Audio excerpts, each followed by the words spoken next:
بسم الله الرحمن الرحيم. الحمد لله رب العالمين، الصلاة والسلام على نبينا محمد وعلى آله وصحبه أجمعين. مشاهدي الأكارم، السلام الله عليكم ورحمته وبركاته. أهلا وسهلا ومرحبا بكم في برنامجكم الدائم بإذن الله، رسالة سلام. هذه الحلقة سأخصصها إن شاء الله عن المسجد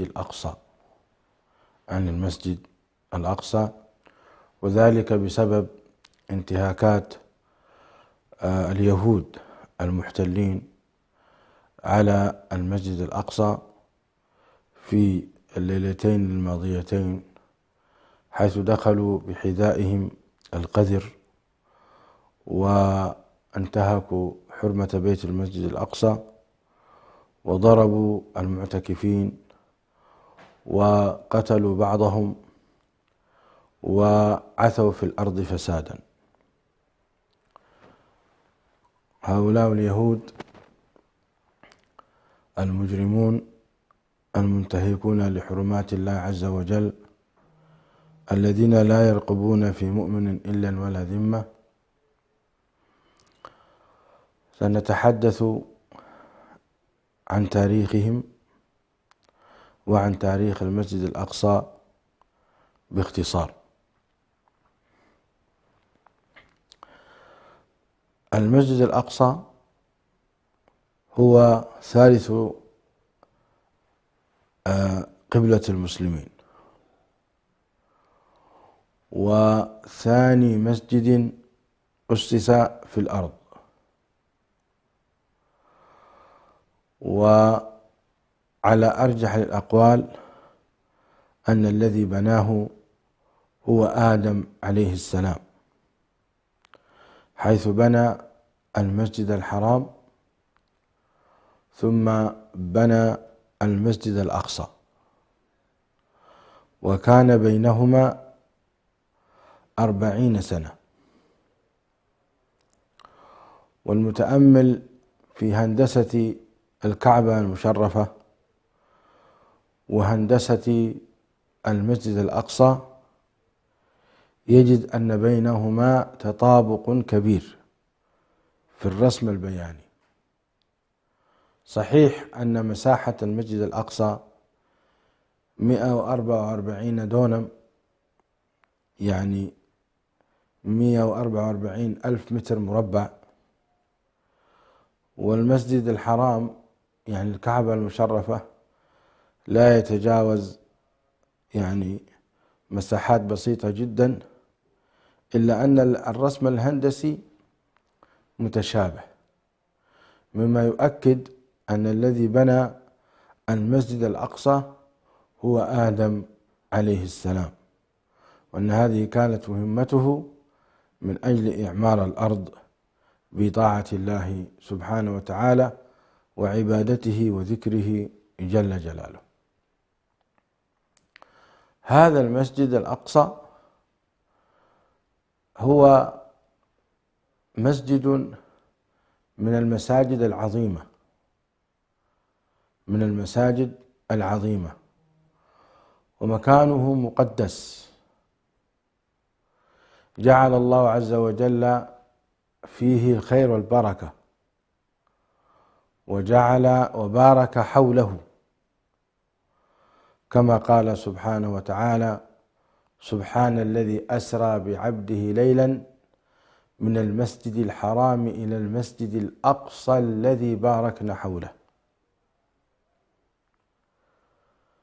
فهو مبارك،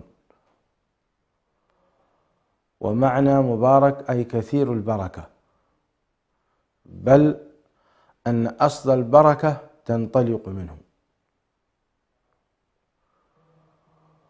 والمسجد الأقصى كان قبلة النبي صلى الله عليه وسلم قرابة 15 سنة، قرابة 15 سنة كان النبي صلى الله عليه وسلم يصلي باتجاه بيت المقدس، 13 سنة كاملة في مكة المكرمة، و17 شهرا في المدينة المنورة، وبهذا يقارب هذا العدد الكبير الذي صلى فيه النبي صلى الله عليه وسلم أكثر مما صلى باتجاه المسجد الحرام. وكل هذا يدلنا على أهمية هذا المسجد العظيم. وتزداد أهمية هذا المسجد مشاهدي الأكارم أن الله سبحانه وتعالى لما أراد أن يسري برسول الله صلى الله عليه وسلم ويصعد إلى ربه عز وجل اختار له عمدا واختار له قصدا المسجد الأقصى، فقال: سبحان الذي أسرى بعبده ليلا من المسجد الحرام إلى المسجد الأقصى. فركب النبي صلى الله عليه وسلم ليلا إلى المسجد الأقصى، ومن المسجد الأقصى صعد إلى ربه سبحانه وتعالى في قصة الإسراء والمعراج، وهناك رأى الآيات الكبرى. وكان يستطيع ربنا عز وجل أن يسري برسول الله صلى الله عليه وسلم أو أن يعرج برسول الله إلى سدرة المنتهى من مكة المكرمة، ولكن الله تعالى أراد أن يلفت انتباهنا ويعلمنا أهمية المسجد الأقصى ومكانته، فاختار لنبيه أن يعرج من المسجد الأقصى. وليس هذا فحسب، بل جمع الله لرسوله صلى الله عليه وسلم جميع الأنبياء والرسل، جمعهم الله تبارك وتعالى ليلة الإسراء في المسجد الأقصى، وصلى بهم النبي صلى الله عليه وسلم ركعتين وأمهم. وهذا أيضا يضاف إلى عظمة هذا المكان وبركته ومكانته، فهو إذن مقدس ومبارك ومحبوب إلى الله تبارك وتعالى.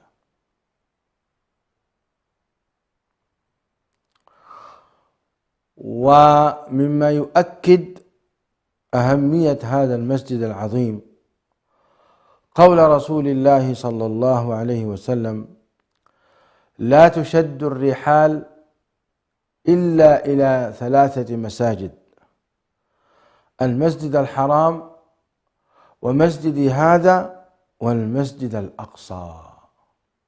والمسجد الأقصى،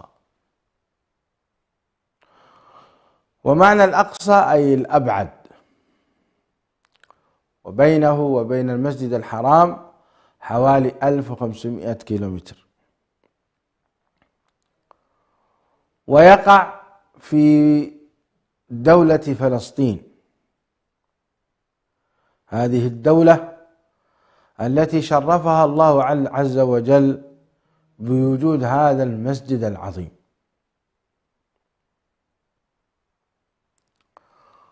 وهذا المسجد تعاقبت عليه الأزمان والأيام والسنون كما تعاقب على المسجد الحرام، فأول من بناه آدم عليه السلام، وجدده إبراهيم الخليل عليه السلام قبل الإسلام ب2000 عام، وجدده أيضا نبي الله سليمان قبل الإسلام ب1000 عام. ثم تسلم مفاتيحه سيدنا عمر بن الخطاب رضي الله تعالى عنه وأرضاه في السنة ال15 من الهجرة، وتسمى بالعهدة العمرية. استلمه عمر بن الخطاب وأصبح المسجد الأقصى في أيادي المسلمين.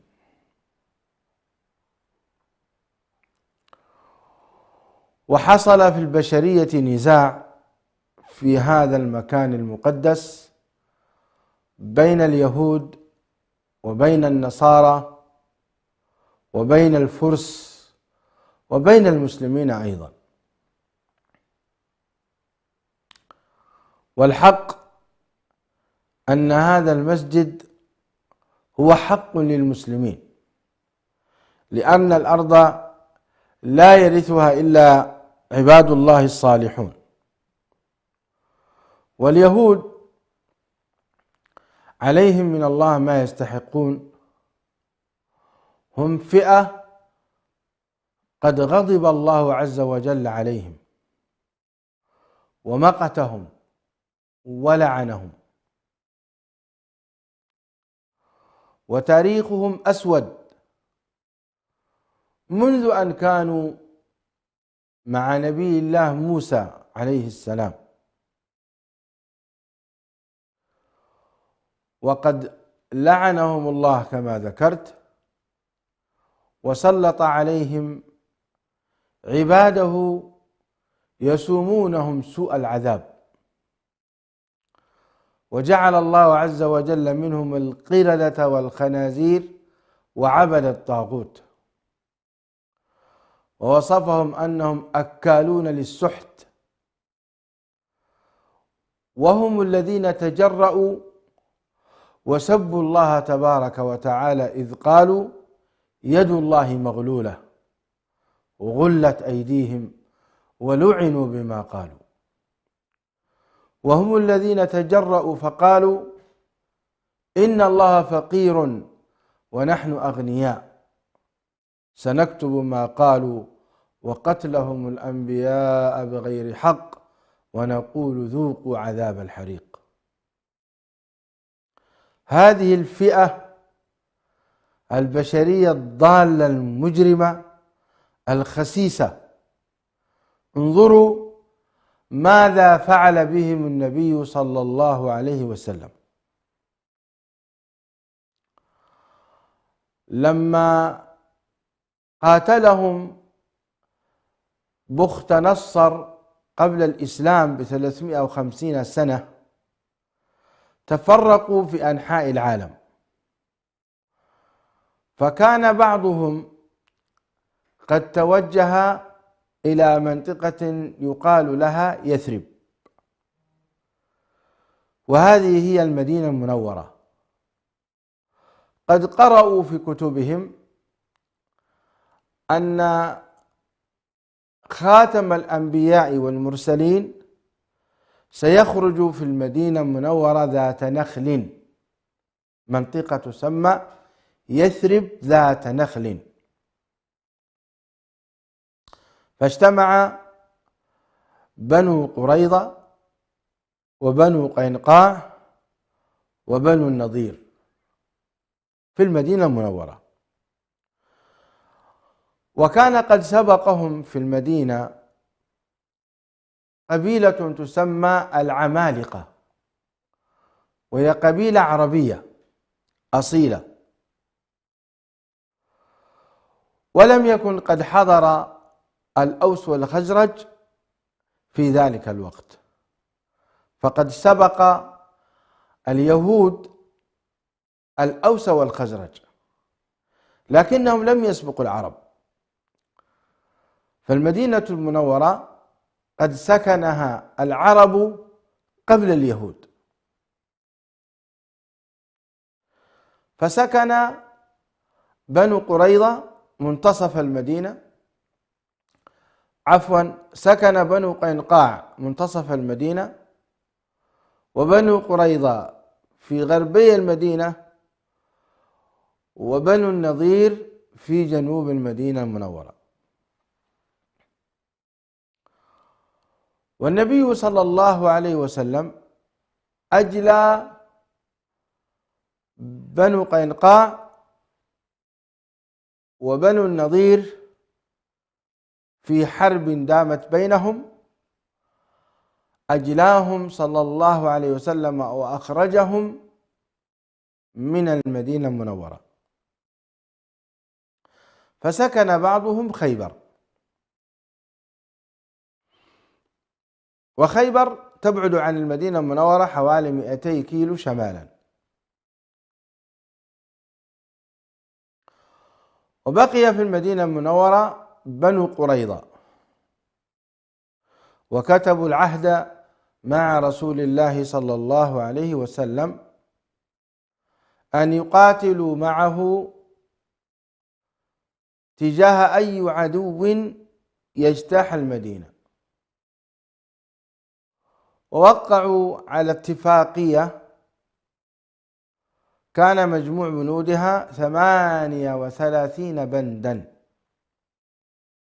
ومن ضمنها أن يشاركوا في سداد الديون، وأن يكونوا صفا مع رسول الله صلى الله عليه وسلم في قتال أي عدو. ولما كانت السنة 5 من الهجرة في غزوة الأحزاب، نقض بنو قريظة العهد مع رسول الله صلى الله عليه وسلم، وسبوا رسول الله صلى الله عليه وسلم وشتموه، بل أرادوا قتله.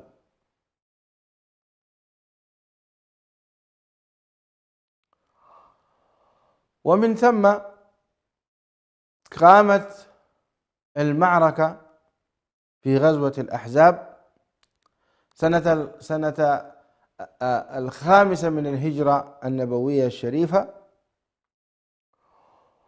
وخرجت قريش ب10,000 مقاتل، ومعها من قبائل العرب فزارة وغطفان وثقيف وهوازن وأشجع ومرة وجزء من اليهود، وعلى رأسهم بنو قريظة أيضا قد نقضوا العهد كما ذكرت لكم، وكانوا يعيشون باتجاه المنطقة الغربية الجنوبية من المدينة المنورة.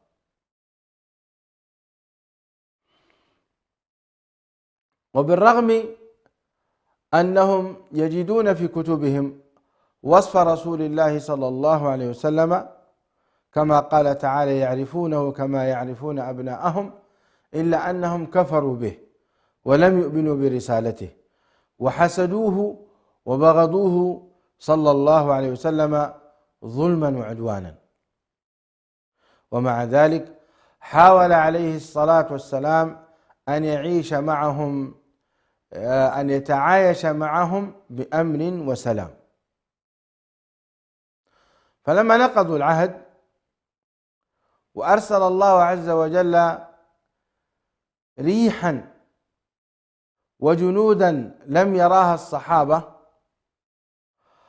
فخلعت خيام المشركين وقلبت قدورهم وآذتهم، أمر أبو سفيان قائد جيش المشركين أن يرحل، فرحلوا جميعا بعد أن حاصروا رسول الله صلى الله عليه وسلم 24 يوما، وكان حصارا شديدا في جو بارد قارس، والإمكانات الاقتصادية أيضا كانت ضعيفة، وقد عم الجوع على أصحاب رسول الله صلى الله عليه وسلم، حتى شوهد النبي صلى الله عليه وسلم قد ربط حجرين في بطنه عليه الصلاة والسلام من شدة الجوع. سبحان الله. اللهم إنا نعوذ بك من زوال نعمتك وتحول عافيتك وفجاءة نقمتك وجميع سخطك. لما تسمع مثل هذه الروايات وهذه الأخبار والله إنك تتعجب. هذا نبي الأمة وخليل الرحمن، وما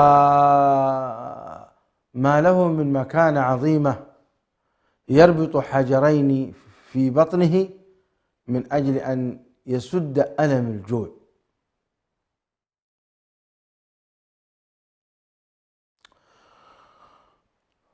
فكانت على كل حال غزوة شديدة على النبي عليه الصلاة والسلام، تعب الصحابة كثيرا. فلما رجع المشركون عاد النبي صلى الله عليه وسلم وعاد الصحابة إلى بيوتهم بعد صلاة الظهر منهكين متعبين. فنزل جبريل على النبي صلى الله عليه وسلم وقال له: أوضعتم أسلحتكم؟ إن الملائكة لم تضع أسلحتها، قم ونهض إلى هؤلاء، يعني بني قريظة. فأمر النبي صلى الله عليه وسلم أن ينادى في الصحابة، أي من كان سامعا مطيعا لا يصلين العصر إلا ببني قريظة. فخرج الصحابة كلهم الذين شاركوا في غزوة الأحزاب باتجاه بني قريظة، وكانت المسافة حوالي 7 كيلومتر. ولما سمع بنو قريظة هذا الخبر جمعوا ذراريهم ومواشيهم ونساءهم وأطفالهم ودخلوا حصنهم. فجاء النبي صلى الله عليه وسلم وحاصرهم، فطلبوا أن يدخل عليهم أبو لبابة رضي الله تعالى عنه وأرضاه. فلما دخل عليهم أبو لبابة بأمر من النبي صلى الله عليه وسلم، وكان بينه وبين بني قريظة تحالف في الجاهلية، أول ما دخل الحصن التف حوله الأطفال والنساء وبدأوا يبكون: ماذا سيفعل بنا محمد صلى الله عليه وسلم؟ فأخرج أبو لبابة سرا عسكريا خطيرا، وأشار بيده رضي الله عنه وأرضاه هكذا، أي أنه سيذبحكم ويقتلكم لأنكم نقضتم العهد معه صلى الله عليه وسلم.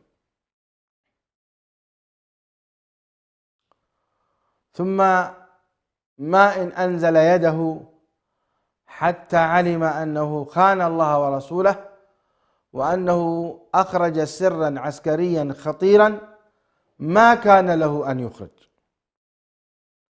فخرج حزينا تائبا مستغفرا من الحصن، واتجه إلى المسجد النبوي الشريف، وربط نفسه في سارية من السواري حتى يقضي الله عز وجل بينه وبين رسوله. ثم طلبوا الحكم أن ينزلوا على حكم رجل آخر، وهو سعد بن معاذ رضي الله تعالى عنه وأرضاه. وكان سعد قد أصيب في أكحله بسهم في غزوة الأحزاب، وكان دمه يثقب من هذا الجرح الذي أصيب في غزوة الأحزاب. وقد أمر النبي صلى الله عليه وسلم أن يضرب له خيمة في المسجد، وكان يعوده ويتفقده صلى الله عليه وسلم لمكانة سعد بن معاذ رضي الله تعالى عنه وأرضاه. الشاهد أن الخبر وصل معاذ فقال: اليوم يشفي الله صدري من بني قريظة. وكان حانقا غاضبا عليهم لأنهم نقضوا العهد مع رسول الله صلى الله عليه وسلم. فحمل رضي الله تعالى عنه وأرضاه على حمار وتوجه إلى قلب المعركة عند حصن بني قريظة. فلما وصل قال لبني قريظة: تقبلون حكمي؟ قالوا: نعم.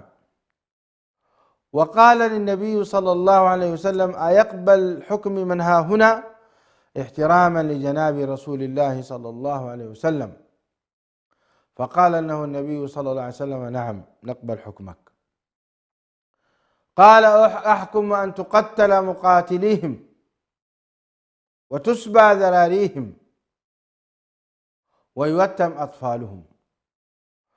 فكبر النبي صلى الله عليه وسلم وقال: الله أكبر، لقد حكمت بما حكم الله به من فوق 7 سماوات. فأمر النبي صلى الله عليه وسلم علي بن أبي طالب ومجموعة من الصحابة العظام أن يضربوا أعناق بني قريظة جميعهم. يا سلام! بنو قريظة الذين نقضوا العهد مع رسول الله صلى الله عليه وسلم كان عددهم حوالي 900 رجل. فكان الصحابة يأتون إلى الأطفال ويخرجونهم ويبعدون النساء، ويتأكدون من الصبية والفتيان من أنبت منهم يعني العانة اعتبروه رجلا وضربوا عنقه، ومن لم ينبت تركوه لأنه لا زال طفلا. وهكذا كانوا يخرجونهم مجموعات، كل مجموعة 10 رجال، ويضربوا أعناقهم ويرمونهم في قليب كقليب بدر. وبهذا ضرب النبي صلى الله عليه وسلم أعناق 900 رجل كأكبر عدد ذكره المؤرخون في السير. وانتهى بنو قريظة بضرب عنق النبي صلى الله عليه وسلم لهم، أو بضرب أعناقهم لهم عليه الصلاة والسلام. هذا هو الذي ينفع مع اليهود، لا تنفع معهم إصدار البيانات، ولا ينفع معهم عقد المؤتمرات، إنما الذي ينفع معهم مشاهدي الأكارم هو الجهاد في سبيل الله. ومن هذا المنبر أوجه كلمات المتواضعة للمجاهدين المرابطين في المسجد الأقصى، قائلا لهم: هنيئا لكم أن اختاركم الله عز وجل للدفاع عن هذه البقعة التي كان يجب عليها أن يدافع، التي كان يجب على المسلمين أن يدافعوا عن هذا المسجد وعن هذه البقعة المباركة. ولكن المسلمين مع الأسف في ضعف شديد وفي غفلة شديدة. لذلك الأمل بعد الله عز وجل أيها المجاهدون فيكم، مكانتكم عند الله رفيعة، وأجركم عند الله عز وجل عظيم. قد اختاركم الله سبحانه وتعالى من بين سائر البشر لحماية مسجده سبحانه وتعالى، ولذلك هو اختيار واصطفاء ليتخذ منكم شهداء. أنا برأيي لا تنتظروا المسلمين حتى يفيقوا، برأيي أنتم قوموا بالجهاد، اجتهدوا في أن تتوحد كلمتكم، وأن يكون لكم قوة من داخل فلسطين تضربون بها أعناق هؤلاء المجرمين. أما المسلمين فمع الأسف نستغفر الله ونتوب إليه، فوضعنا جدا مخزي ومزري. ماذا تنتظرون يا أيها المجاهدون من أمة قال فيها النبي صلى الله عليه وسلم: بل أنتم كثير ولكنكم غثاء كغثاء السيل. لا تستنجدوا إلا بالله عز وجل، ولا تطلبوا النصر إلا من الله تبارك وتعالى. اعتمدوا على أنفسكم، اعتمدوا على ربكم، اعتمدوا على شبابكم وشاباتكم، وفيكم الخير والبركة. ولولا الله ثم أنتم لتم هدم المسجد الأقصى من زمان، ولكن الله سبحانه وتعالى جعلكم صمام الأمان لهذا المسجد. فقبل ليلتين فعل اليهود الغاصبون ما فعلوا، ومع ذلك لم يتأخر رجل منكم عن دخول المسجد الأقصى والبيات والنوم فيه والرباط فيه، بالرغم ما حصل لإخوانكم قبل أمس.